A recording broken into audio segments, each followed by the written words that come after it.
Berikutnya kita masuk ke teknik untuk pengujian hipotesis terhadap min rata-rata ya. Jadi uji min, uji rata-rata. Ada beberapa rumus atau beberapa nomor ya. Nanti ada sekitar 6 nomor ya untuk pengujian min atau lebih ya. Ini sudah saya split sendiri-sendiri, jadi mungkin bisa lebih dari 6 ya. Oke, jadi ini saya berikan ringkasan agar lebih memudahkan untuk Anda memilih statistik uji yang mau dipakai yang mana ya. Jadi Anda pahami dulu di langkah-langkah pengujian hipotesis tadi, ada 1, 2, 3, 4 sampai yang terakhir nomor 7 pengambilan kesimpulan tadi. Nah, ada di antara di dalamnya itu adalah memilih statistik uji dan wilayah kritisnya ya. Oke, jadi di sini terkait dengan memilih statistik uji dan wilayah kritisnya. Kalau di sini hipotesisnya itu di poin 1, 2 tadi ya.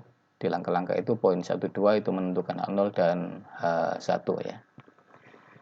Oke, nah yang perlu kita perhatikan di sini adalah terkait dengan langkah keempat tadi ya. Jadi langkah keempat itu adalah kita memilih statistik uji yang sesuai dengan apa? Sesuai dengan case-nya di sini. Saya tuliskan di sini case-nya, kasusnya ya.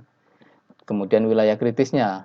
Wilayah kritisnya ini yang sesuai dengan mana? Sesuai dengan ini ya, sesuai dengan hipotesis alternatif. Jadi saya sudah berikan di awal tadi, wilayah kritisnya ini harus matching dengan hipotesis H1 alternatifnya ya.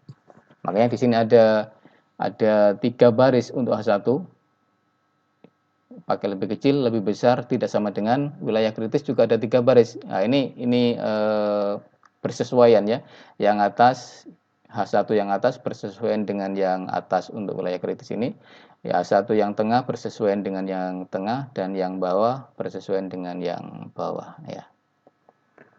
Oke, jadi penulisan hipotesisnya saya awali di sebelah kiri. Penulisan hipotesisnya H0-nya secara general seperti ini, sama, pakai tanda sama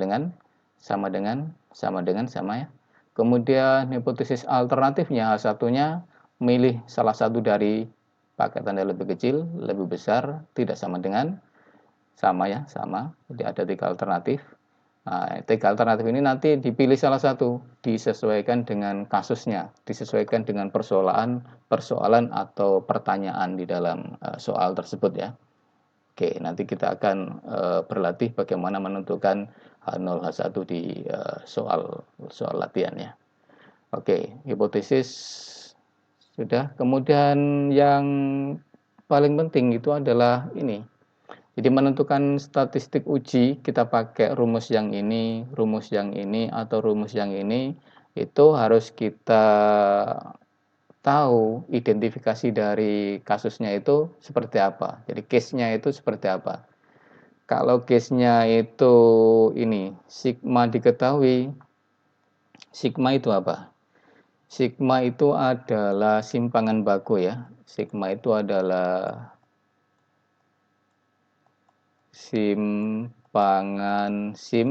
simpangan maksudnya, baku populasi, saya tulis gini ya.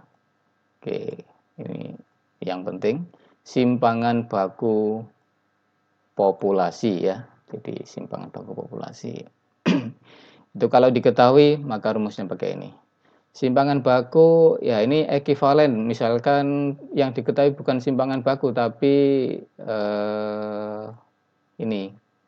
Jadi ini ekivalen dengan ini, sigma ekivalen dengan ini. Jadi kalau misalkan yang diketahui bukan sigma tetapi sigma kuadrat, ya enggak apa-apa, itu ekivalen. Ekivalen itu maksudnya ya case-nya sama ya. Jadi ini adalah varians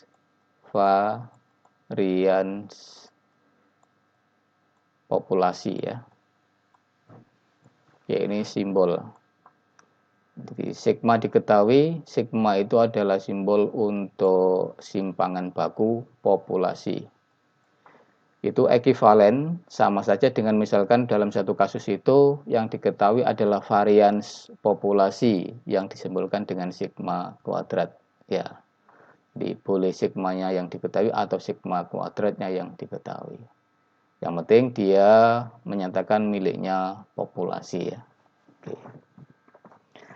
Jadi artinya kalau varians populasi diketahui atau simpangan baku populasi diketahui, maka Anda harus pakai rumus ini, yaitu Z sama dengan X bar minus mu 0 dibagi dengan sigma per akar N. Ini statistik ujinya ya. Statistik ujinya adalah pakai rumus ini, yaitu variabelnya adalah Z. Ya, variabelnya Z. Nah, nanti kalau sudah Anda hitung based on sampel, jadi nilai Z Anda hitung based on sampel, sampelnya adalah nanti akan diketahui X barnya berapa, mu 0 dikurangi mu 0. Mu 0-nya dari mana? Mu 0-nya dari sini. Mu 0 itu adalah mu yang berada di bawah 0 ini. Jadi misalkan ini statementnya rata-rata IPK mahasiswa UNER adalah sama dengan 3,5. Nah, berarti mu 0-nya ini adalah sebuah angka 3,5 tadi. Nah, dikurangi dengan 3,5 di sini. Ya, jadi mu 0 itu adalah mu di bawah 0. Kalau misalkan terkait dengan proporsi pemilih calon A adalah sebesar 60%. Berarti nanti hipotesisnya P sama dengan 60% atau P sama dengan 0,6.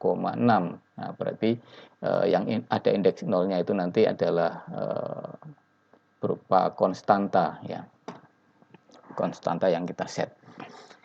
Oke, kemudian sigma, ya ada sigma karena ya sigma diketahui berarti ada value-nya di sini nanti masukkan ke sini. Kemudian akar N itu apa? N itu adalah ukuran sampel ya. Nanti dari soal pasti diberikan ukuran sampelnya yang diambil sebesar berapa. Nah, nanti akan bisa dihitung Z-nya.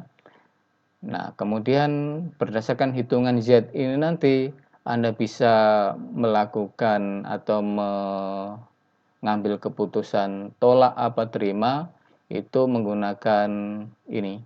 Jadi di compare dengan wilayah kritis ini ya. Jadi kalau nilai Z yang Anda hitung di sini itu masih lebih kecil dari minus Z alfa, maka Anda tolak ya. Wilayah kritis adalah wilayah tolak H0 ya.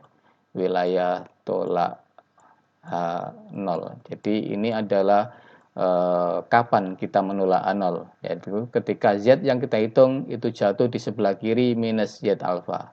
Kalau digambarkan ya misalkan seperti ini. Ini ada posisi 0 di tengah. Misalkan ini gambar distribusi normalnya. Oke. Minus Z alfa dan Z alfa itu gambarannya seperti apa? Nah, misalkan kalau saya tentukan di sini, nah seperti ini. Ada luasan sebelah kanan, luasannya ini sebesar alfa. Ya, berarti di sini titik yang di sini, titik di sini, ini adalah Z, nilai Z yang luasan sebelah kanannya sebesar alfa. Ya, jadi titik di sini adalah titik Z yang luasan sebelah kanannya sebesar alfa. Ya. Ini posisi simetrisnya di 0. Berarti ini kalau dicerminkan terhadap 0 akan muncul di sini. Ya. Nilai pencerminannya kalau di sini nilainya positif, berarti di sini minus Z alfa ya. Oke, jadi minus Z alfa sama Z alfa itu posisinya seperti apa? Ya seperti ini. Jadi Z alfa itu nilai yang di sebelah kanannya 0, berarti nilainya pasti selalu positif. Yang luasan sebelah kanannya sebesar alfa. Nah, kalau dicerminkan nanti akan muncul seperti ini. Nah, ini kalau luasan sebelah kanannya alfa, berarti nanti luasan sebelah kirinya ini juga alfa. Ya. Ini posisinya seperti ini. Posisi untuk Z alfa sama minus Z alfa ya. Oke, itu saya ingin menjelaskan terkait dengan relasi antara Z alfa dengan minus Z alfa ya. Oke, kalau secara terpisah, ini kalau digambarkan terpisah ya. Kalau ini tadi saya gabung jadi satu untuk menunjukkan relasi antara Z alfa dengan minus Z alfa. Nah, kalau digambarkan di sini, nanti wilayah kritisnya ada di sebelah kiri ya, karena satu arah, pakai tanda lebih kecil. Jadi minus Z alfanya di sini, nanti ketika nilai Z-nya itu jatuh di sini, jadi Z yang kita hitung jatuh di sebelah kirinya minus Z alfa, berarti kita tolak ya. Jadi ini daerah tolak, ini daerah terima ya. Oke, nah yang ini, yang bawah itu kita gambarkan ya kebalikannya, misalkan nolnya di sini, kemudian di sini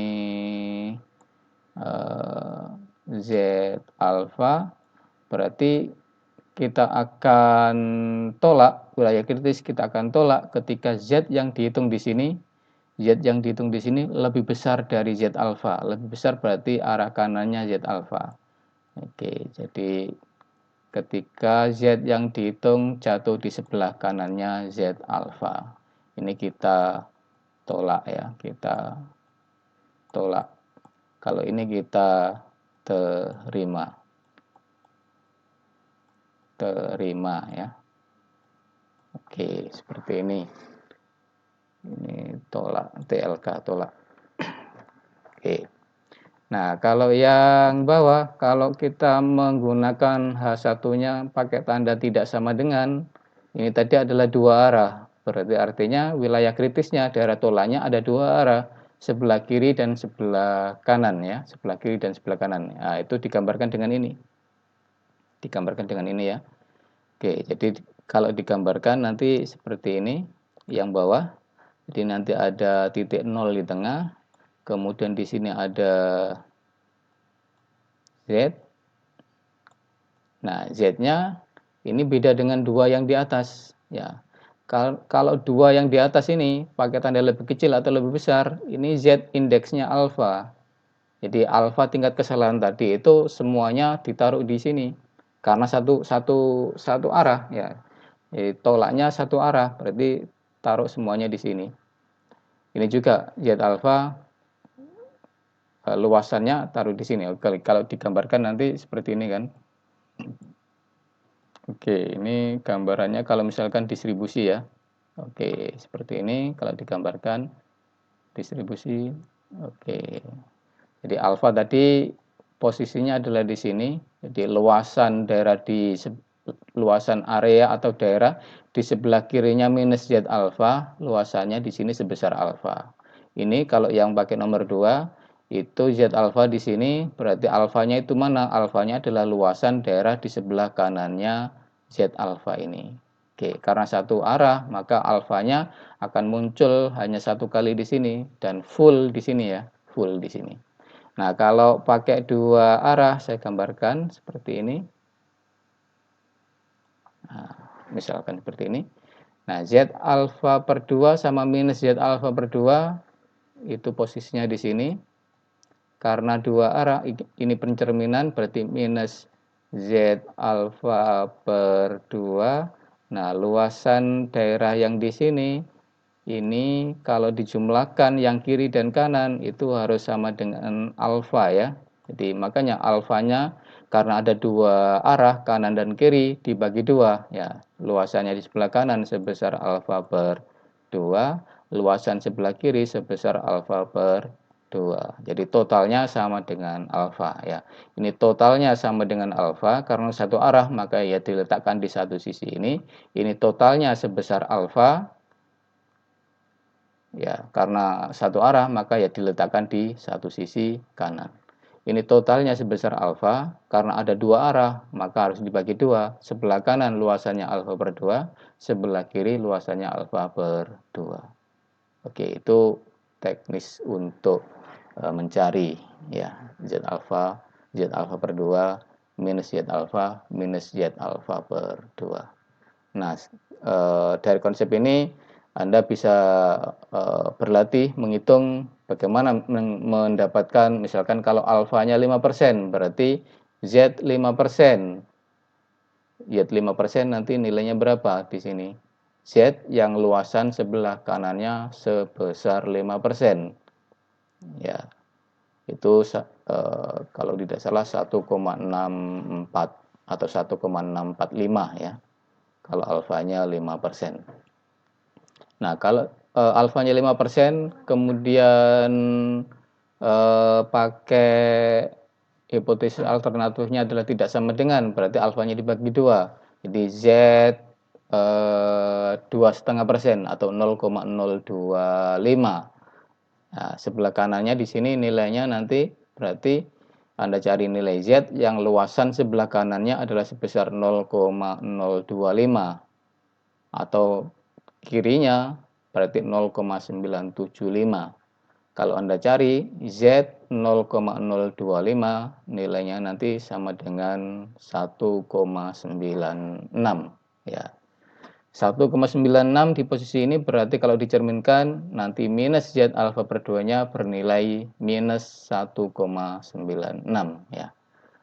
Oke, kalau yang atas tadi alfanya 5%, Z alfa berarti 1,645. Kalau dicerminkan di sini berarti minus Z alfa nilainya minus 1,645. Ya, itu contoh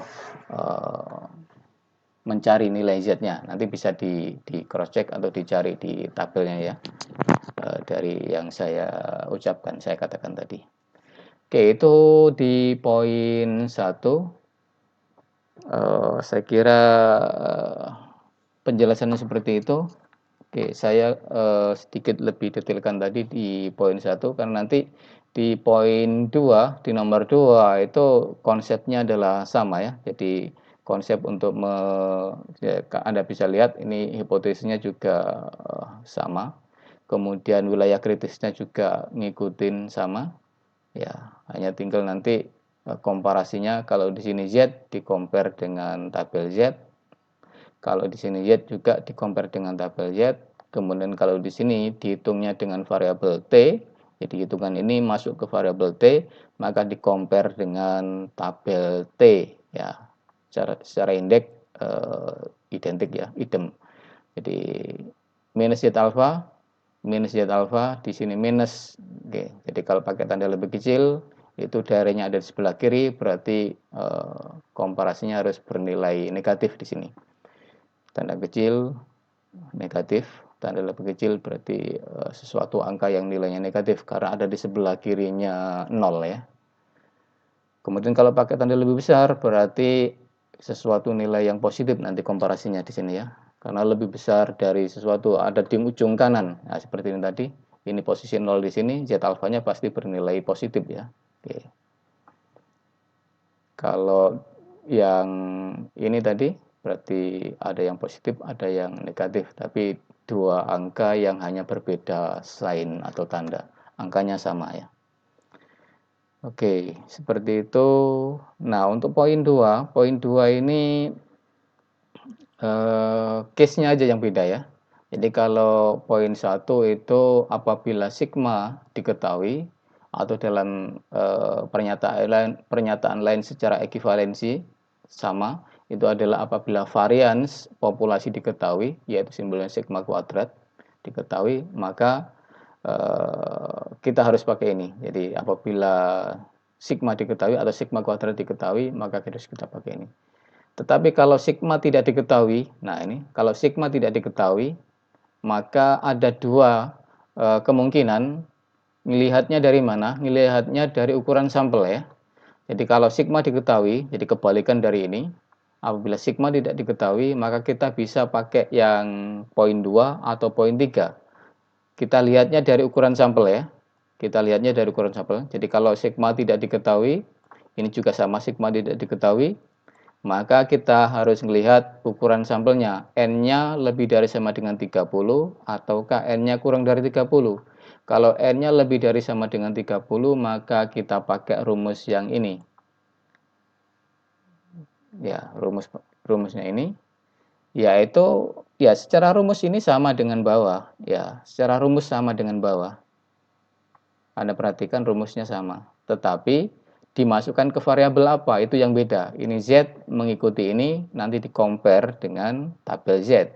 Sementara ini rumusnya sama, persis dengan ini, tetapi dimasukkan ke variabel T, nanti di-compare dengan tabel T. Ya, itu yang membedakan ya. Oke, jadi ketika sigma tidak diketahui, maka Anda harus cek ukuran sampel atau N-nya. Kalau lebih besar sama dengan 30, maka Anda bisa tetap pakai sama seperti atas, yaitu variabel Z. Rumusnya juga hampir mirip, ya, hanya bedanya ini, kalau ini kan karena sigma diketahui, maka tetap ada simbol sigma di sini. Kalau ini sigma tidak diketahui, berarti simbol sigma yang di sini harus diganti dengan estimatornya atau penduganya atau ya yang dihitung dari sampel. Kalau yang dihitung dari sampel berarti simbolnya adalah S. Ya, seperti itu kronologinya ya. Oke, nah kemudian kalau sigma tidak diketahui tapi ukuran sampelnya kecil, lebih kecil dari 30, nah ini sudah beda variabel, bukan Z lagi. Jadi pendekatannya adalah pakai T. Ya, jadi secara rumus sama, tetapi masuknya ke variabel T. Jadi transformasinya ini ke variabel T ya. Nah, kemudian T yang dihitung di sini nanti di-compare, dibandingkan dengan T tabel untuk melihat tolak apa terima H0-nya ya. Oke, secara interpretasi atau secara ya maksud dari kurang dari, lebih dari, terus kemudian yang bawah kurang dari, lebih dari, ini tadi ya kita sesuaikan dengan yang kiri ya. Kalau kurang dari berarti di sini juga kurang dari, kalau lebih dari di sini juga lebih dari. Kalau ini tidak sama dengan, berarti ada dua arah, kanan kiri, lebih kecil atau lebih besar, pakai atau ya, pakai atau.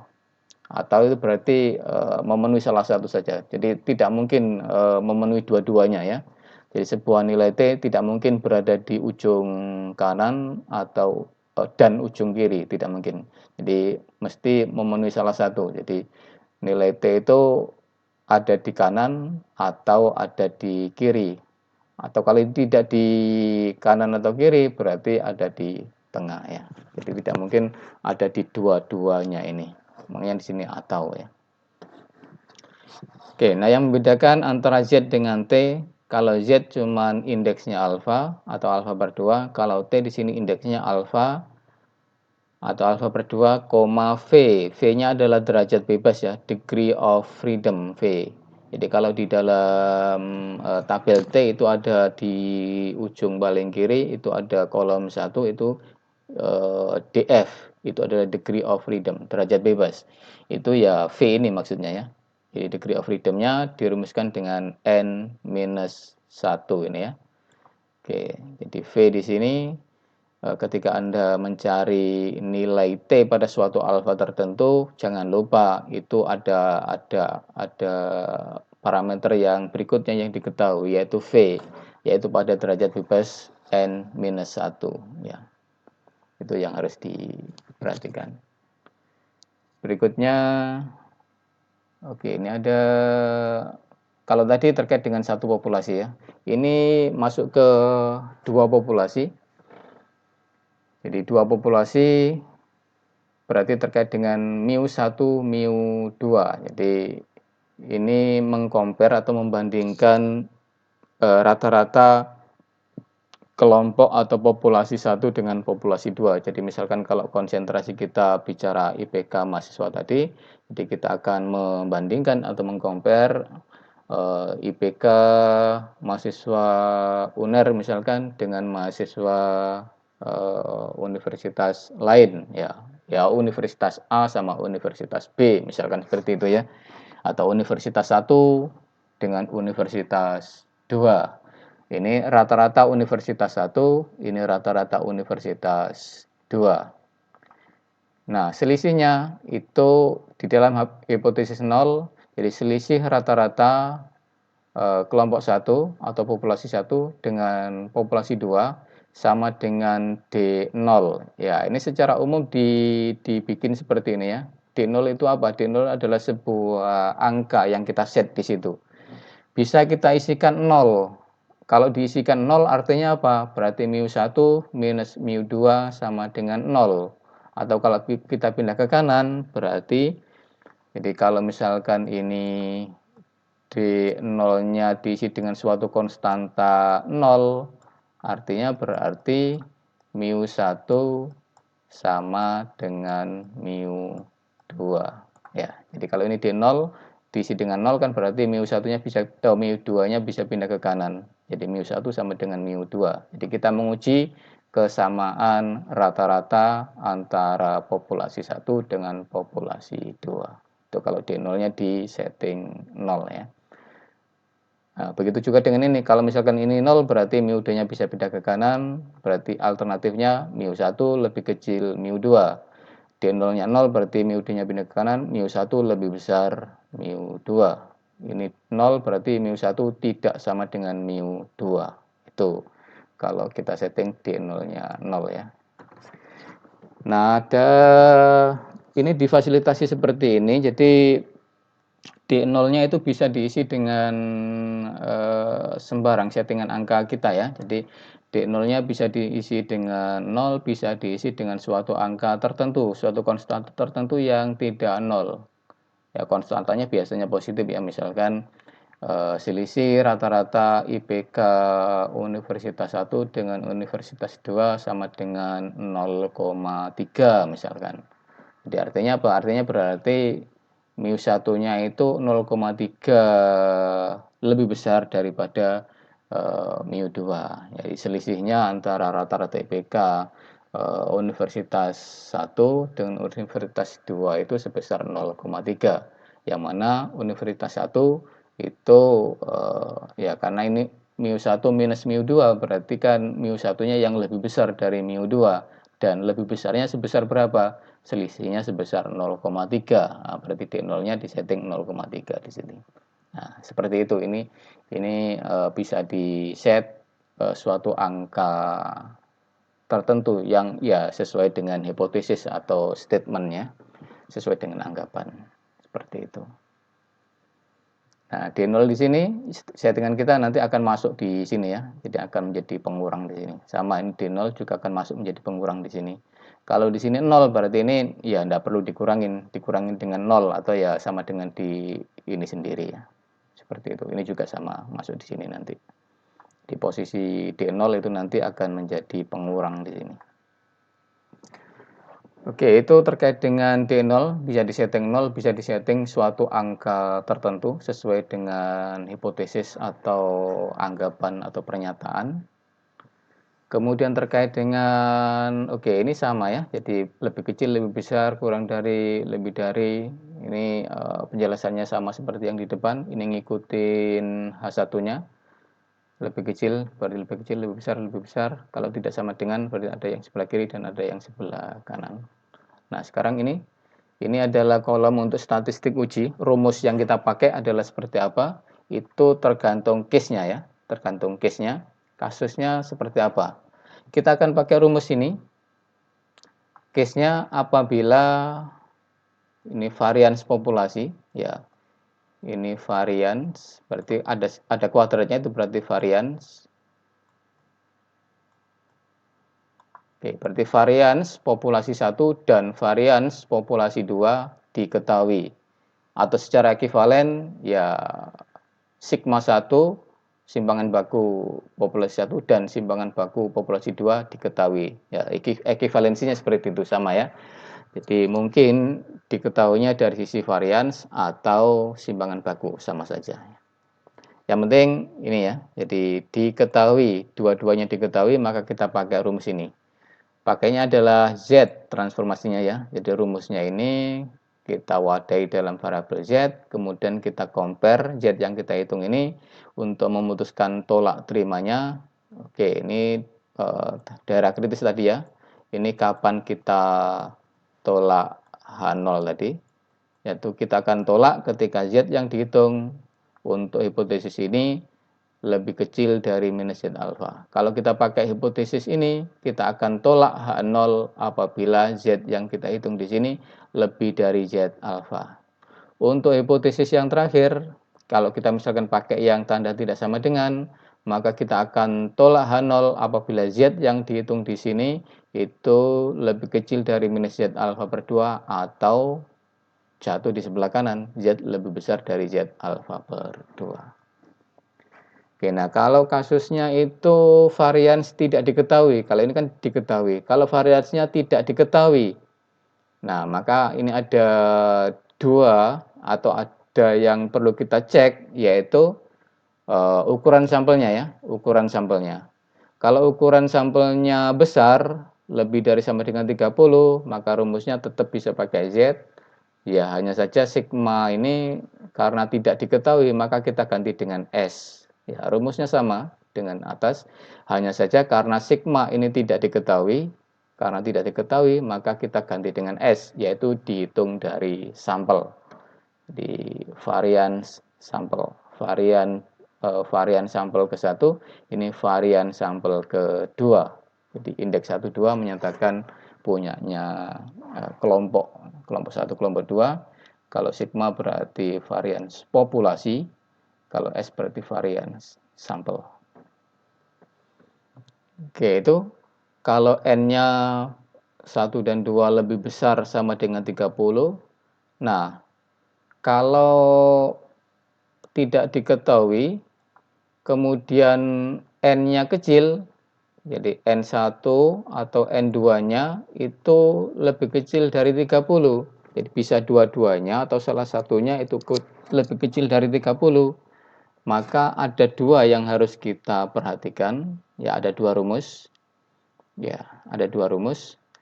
Apakah diasumsikan variansnya sama, homogen, atau diasumsikan variansnya beda?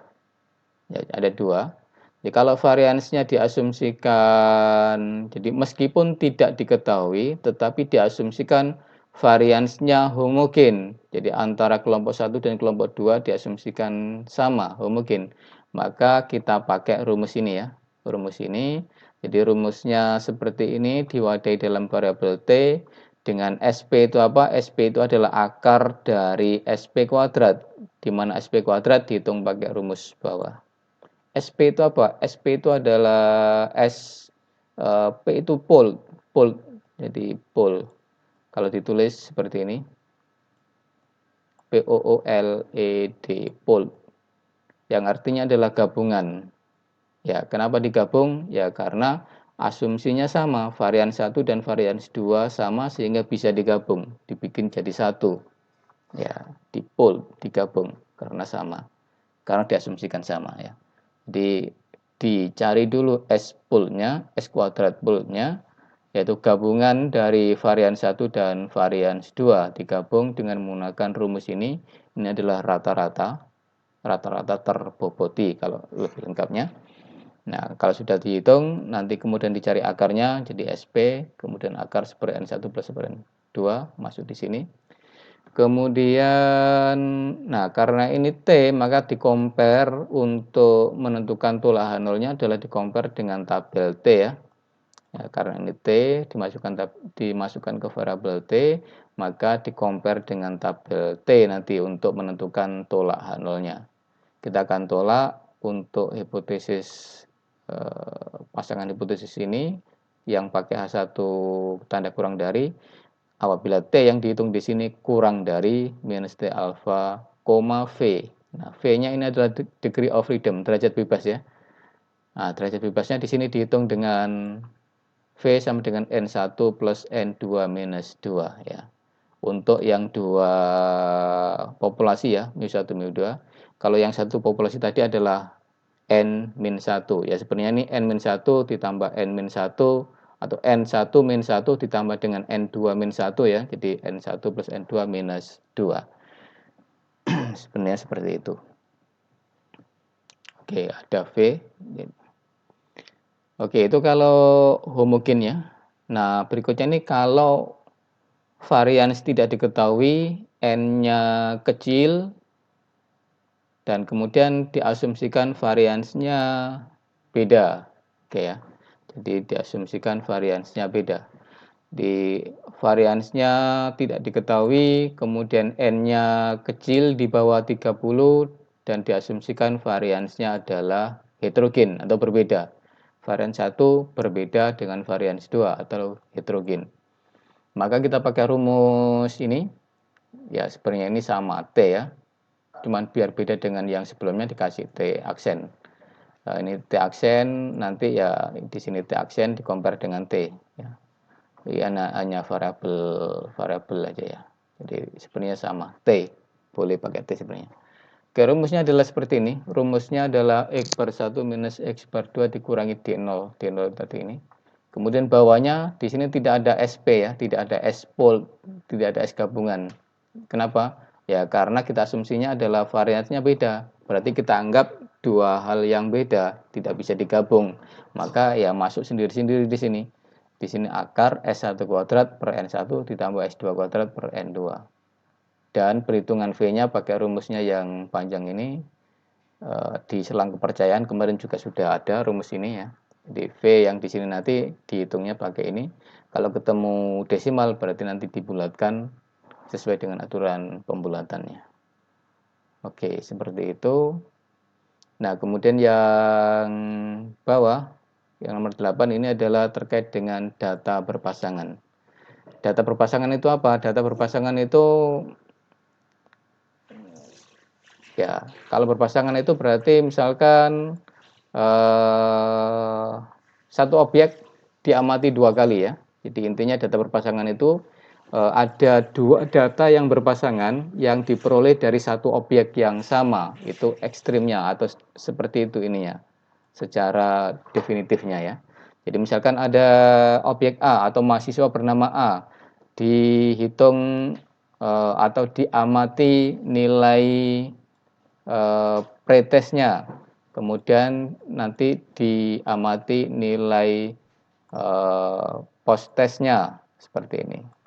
Jadi nanti mahasiswa A ada nilai pretest, ada nilai post test, ada mahasiswa B ada nilai pretest, ada nilai post test. Nah, apabila ada satu objek diamatinya dua kali seperti ini, itu adalah data berpasangan. Jadi datanya ini dan ini adalah berpasangan antara pre dan post. Dimana ini tidak bisa diacak ya, jadi tidak bisa diacak. Jadi miliknya A ya ini berpasangan dengan ini, tidak boleh A ini kemudian dipasangkan dengan yang baris berikutnya untuk di post test. Sehingga antara pretest dan post test ini berpasangan, tidak boleh ini kemudian angkanya diacak, dibolak-balik ya, karena ya nanti akan berakibat jadi tidak match lagi, tidak berpasangan lagi gitu ya. Nah, berbeda dengan yang di sini. Ini untuk data yang mu1, mu2 tadi ya. Itu biasanya kita sebut dengan dua kelompok yang bebas ya. Dua kelompok atau dua populasi saling bebas.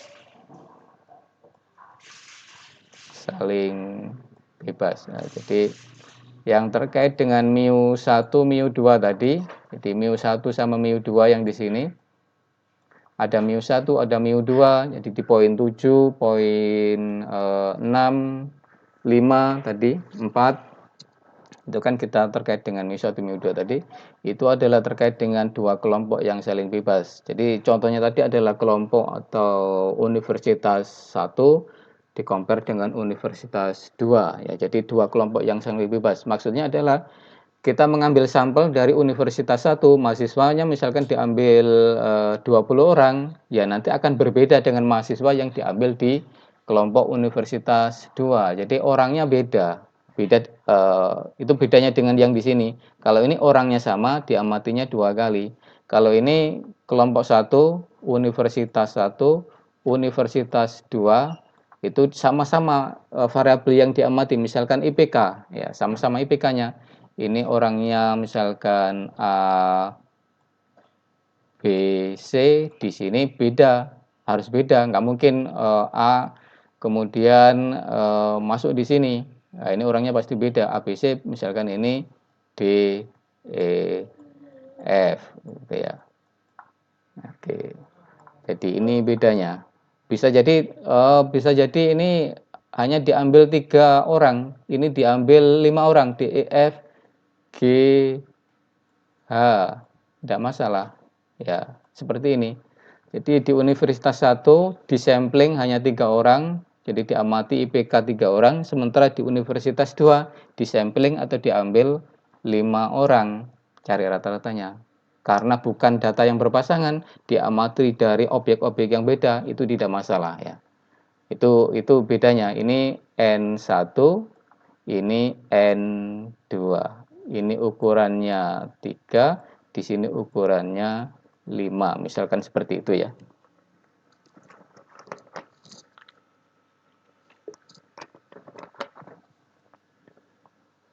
Oke, itu bedanya. Kalau saling bebas, ukurannya bisa beda. Kalau berpasangan, karena berpasangan berarti ya harus ukurannya sama antara di sini dengan di sini. Oke, kalau di sini 10 data, berarti di sini juga harus 10 data karena dari 10 objek yang sama pasangan. Oke, kalau datanya berpasangan maka konsepnya hanya ada satu cara ini ya. Jadi tidak ada cara yang lain. Konsepnya adalah pakai ini ya, pakai istilah MIUD. MIUD. MIUD itu adalah mu, rata-rata D itu adalah difference. Jadi kalau data berpasangan tadi ini, jadi data berpasangan tadi adalah ini. Jadi kalau pengamatannya seperti ini, nanti yang dihitung bukan ini di rata-rata sendiri, ini di rata-rata sendiri, kemudian dicari selisihnya, enggak. Kalau ini kan seperti itu. U1, Universitas 1, ini ada data, nanti dicari X-bar-nya indeks 1, ini dari sini. Kalau ini nanti dicari X-bar-nya indeks 2, nanti kemudian dari sini dicari ini, selisihnya ini kan. Nah, kalau ini enggak, kalau ini tidak dicari rata-ratanya masing-masing, tapi ini kemudian dimunculkan namanya difference D. Itu berarti pasangan yang pertama nanti yang misalkan kalau terkait dengan pretest ke posttest berarti kan terkait dengan improvement, terkait dengan kenaikan nilai ya. Berarti biasanya ya yang posttest dikurangi dengan pretest ya. Jadi A berarti nanti postnya dikurangi dengan pre-nya. Nilainya berapa? Nilainya berapa? Ini juga nanti akan muncul nilai berapa untuk miliknya A, nilainya berapa, miliknya B, nilainya berapa, dan seterusnya ke bawah. Nah, dari sini baru kemudian nanti dicari D barnya itu ya.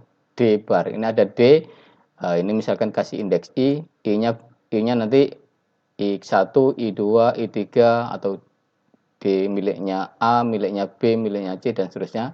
Nah, dari kumpulan data ini nanti dicari D barnya, masuk di sini, D bar. Kemudian SD berarti ya ini nanti dicari S kuadratnya, kasih indeks D ya. Di selang kepercayaan kemarin sudah ada seperti ini ya. Seperti itu. S kuadrat D kemudian dicari akarnya menjadi SD, taruh di sini. Ya, seperti itu konsepnya.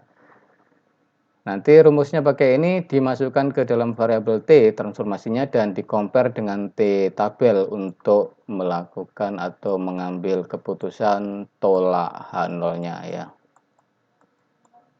Oke, untuk tolak H0-nya di-compare dengan tabel T. Oke, seperti itu. Kita masuk ke contoh 1. Misalkan perusahaan farmasi Paros memproduksi obat jenis tertentu yang masa pakainya menghampiri distribusi normal dengan rata-rata 800 hari dan simpangan baku 40 hari. Baik, jadi di kalimat pertama ini adalah terkait dengan ini ya, tidak ada kata-kata sampel. Jadi ini terkait dengan statement secara umum ya, secara umum bahwa perusahaan Paros memproduksi obat jenis tertentu, masa pakainya normal, distribusinya normal, rata-rata 800, ini berarti mu-nya. Kemudian simpangan baku 40, ini berarti simpangan baku punyanya populasi, jadi tidak terkait dengan sampel di kalimat pertama ini. Jadi terkait dengan sesuatu yang sifatnya general, berarti itu adalah miliknya populasi. Maka ini adalah simbolnya sigma ya. Simbolnya sigma. Jadi mu-nya 800 dan sigmanya 40. Sampel acak. Nah, baru kemudian di kalimat kedua, kalimat berikutnya ini secara eksplisit menyebut sampel. Ukurannya 30, berarti N-nya 30, kemudian menghasilkan massa pakai rata-rata. Rata-rata punya siapa? Rata-rata sampel, berarti ini simbolnya adalah X bar. Ujilah hipotesis bahwa massa pakai obat tersebut tidak sama dengan 800. Tidak sama. Yang diuji adalah massa pakai obat secara general, berarti mu tidak sama dengan 800. Ini yang mau kita uji. Ya, Anda pasti bisa menempatkan nanti ya. Jadi statement mu tidak sama dengan 800 masuk di mana? H0 apa H1? Pasti H1 karena tanda tidak sama dengan ya. Oke. Jawabnya kita list H0 H1-nya satu paket karena pertanyaannya mu tidak sama dengan 800 berarti pasti masuk di H1, kebalikannya berarti sama dengan 800 taruh di H0. Oke, seperti itu. Kemudian alfa berapa? Ini alfanya 4%, 0,04 ya. Alfa 0,04 berarti nanti karena pakai tanda tidak sama dengan, maka berarti alfanya perlu dibagi dua, sebelah kanan dan kiri. Oke, berarti saya tambahkan di sini alfa per 2-nya sama dengan 0,02 ya. Oke. Kemudian nanti hitungannya pakai apa? Di sini daerah kritisnya sama hitungannya, jadi posisi 4 sama posisi 5 itu kan kita memilih statistik ujinya, rumusnya ini sama wilayah kritisnya. Ya, sama wilayah kritisnya. Itu satu paket. Jadi kalau statistik ujinya pakai transformasi atau dimasukkan ke variabel Z, berarti wilayah kritisnya nanti di-compare dengan tabel Z. Kalau ini dimasukkan ke variabel T, berarti di-compare dengan tabel T nanti ya. Oke, jadi 4 dan 5 itu satu paket. Nah, kita menentukannya rumusnya pakai yang mana? Itu tergantung di ini, tergantung di case-nya. Di sini case-nya adalah sigma sama dengan 40 tadi ini, itu diketahui ya. Diketahui. Berarti ini nanti masuk pakai rumus nomor 1 ya. Nomor 1. Oke, berarti pakai Z sama dengan X bar minus mu 0. Nah, mu 0-nya itu ini dibagi dengan sigma per akar N. Sigmanya 40, akar N-nya tadi adalah 30. X barnya 788. Oke, hitungan Z-nya adalah minus 1,64. Oke, kita pegang Z-nya adalah minus 1,64. Akan di-compare dengan daerah kritisnya. Karena pakai tanda tidak sama dengan, berarti ada dua. Ada dua, nanti sebelah kiri dan sebelah kanan ya. Ini 0 di tengah. Ini berarti pakai Z tadi ya, berarti ini pakai Z. Ini alfa per 2, ini berarti nanti minus Z alfa per 2. Oke, kita cari salah satu saja, nanti yang lainnya berarti pencerminan ya. Jadi kita misalkan ambil yang ini. Ini kan berarti Z alfa per 2-nya tadi adalah 0,02 ya. 0,02. Oke, jadi di tabel Z Anda cari nilai Z yang luasan sebelah kanannya sebesar 0,02. Jadi kalau digambarkan berarti ini, seperti ini gambarannya. Ini distribusi normal. Oke, misalkan begini. Oke. Anda cari luasan sebelah kanannya adalah 0,02. Ini Z-nya Anda cari nilainya berapa di sini? Nah, oke, intinya seperti ini. Nah, Anda cari di tabel. Tabelnya tipe seperti apa? Kalau tabelnya tabel yang saya kasih itu adalah yang diketahui luasan sebelah kiri ya. Jadi yang diketahui adalah luasan sebelah kiri, maka berarti Anda harus compare yang diketahui luasan sebelah kanan, Anda compare konversi maksud saya ke luasan sebelah kiri. Luasan sebelah kirinya berarti 0,98 ya. Berarti Anda cari di dalam tabel itu luasan atau besaran probabilitas angka 0,98, Anda cari Z-nya, nanti akan ketemu angka 2,06. Oke, ini angka, mungkin angka pendekatan ya. Tidak ada angka yang persis value-nya 0,98, tapi di situ pendekatannya. Pendekatan ke yang terdekat itu adalah 2,06, digit keduanya adalah 6. Oke, kalau sudah ketemu berarti ini ya kita masukkan di sini 2,06. Berarti ini pencerminan ke kirinya berarti ya minus 2,06. Oke, berarti ini daerah kritisnya atau tolaknya adalah ini ya. Oke, jadi sehingga daerah kritisnya Z kurang dari minus 2,06 ini. Sebelah kirinya angka minus 2,06 atau sebelah kanannya angka 2,06 ya. Jadi daerah tolaknya di sini sama di sini. Daerah terimanya ada di tengah ya. Dan ternyata setelah kita hitung di posisi di poin 5 itu nilai Z hitungnya itu minus 1,64. Minus 1,64 berarti ada di sinilah ya. Jadi ini min 2,06 min 1,64 ya kira-kira di sini ya. Min 1,64. Oke, berarti dia ada di luarnya daerah kritis ya. Dia ada di daerah terima, ya ada di daerah terima H0. Ada di daerah terima H0. Oke, berarti keputusannya adalah terima H0 ya karena jatuhnya di luar daerah kritis ya.